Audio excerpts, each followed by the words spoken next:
meant regular वहाँ से यानी कुछ सेकंड्स के बाद वहाँ पर कुछ ऐसी आवाज़ आती थी कि जिसकी वजह से ज़मीन शेक होती थी. Suddenly a thought flash through his mind. अचानक उसके दिमाग में ये बात आई. The strange tapping sound were caused by the blows of the pickaxe in the earth below. यानी ज़मीन के नीचे कोई चीज़ किसी चीज़ की खुदाई हो रही थी. The Turks were digging a tunnel under the walls into the city.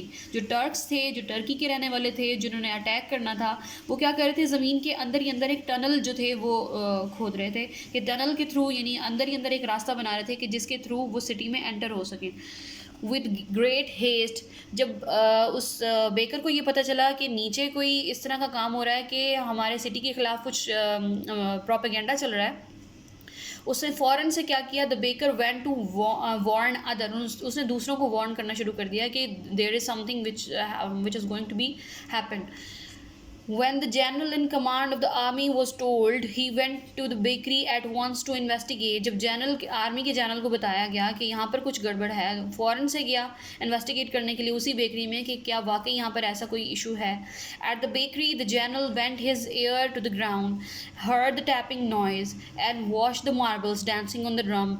उस जनरल ने भी दोबारा वही सारी चीज़ें नोटिस की जो कि उस बेकर ने की. He agree that the sound was caused by the enemy digging a tunnel under them. और उसको भी ये आइडिया हो गया कि नीचे ज़मीन के नीचे कोई है जो कि टनल की खुदाई कर रहा है.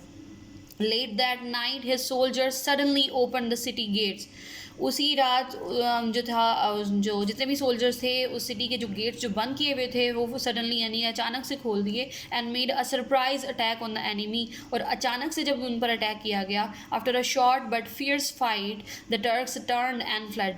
तो छोटी से टाइम में ये लड़ाई हुई लेकिन बहुत फियर्स किस्म की हुई, बहुत ख़तरनाक किस्म की हुई. लेकिन उसका नतीजा क्या हुआ कि टर्क्स जो थे वो उनका सिटी छोड़ के भाग गए.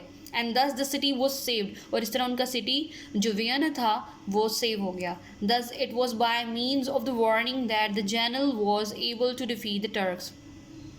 ये सिर्फ बेकर की वजह से हुआ कि जनरल को पता चला और फिर उन लोगों ने टर्क्स को वहाँ से भगा दिया और अपने सिटी को सेव कर लिया. When the war was over, the baker was order to appear before the emperor. अब जब वॉर ओवर हो गई तो अब बेकर को बुलाया गया एम्परर के सामने कि वो कौन है. एम्परर उससे मिलना चाहता था जिसने सिटी को सेव किया. I understand said the emperor that we all owe our safety to you. वो कहते हैं कि आपकी वजह से हम लोग सेव हुए हैं. तो the little drum and marbles gave you the warning of danger and you found out the reason.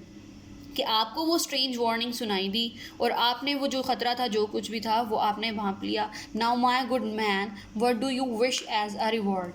अब आप क्या चाहते हो as a reward.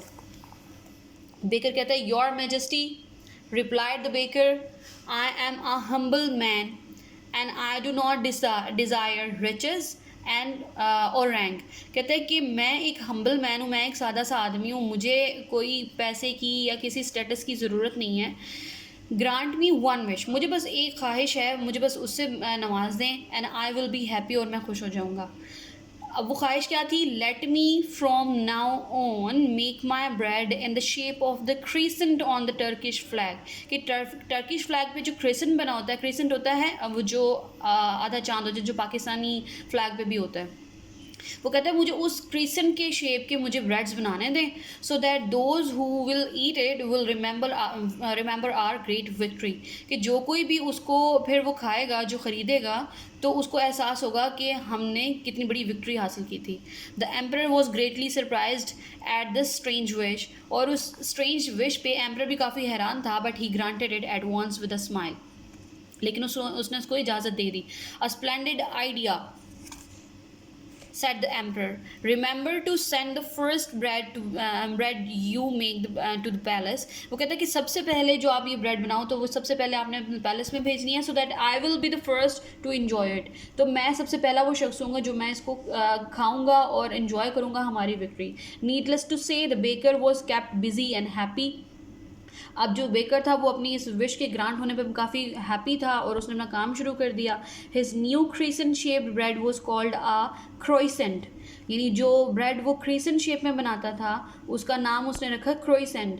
And so great was the demand for it that he soon made a Fortune. और वो जो crescent shape की croissant थे वो इतने ज़्यादा बिके थे और इतने ज़्यादा मशहूर हुए कि उसको सेल करने से उसने काफ़ी अच्छी फॉर्चून बना ली. Okay, students, after the reading, you have to learn all the words which I have underlined in the book. So learn the words as dictation, and after that, I'll take the dictation of these words. Okay, thank you.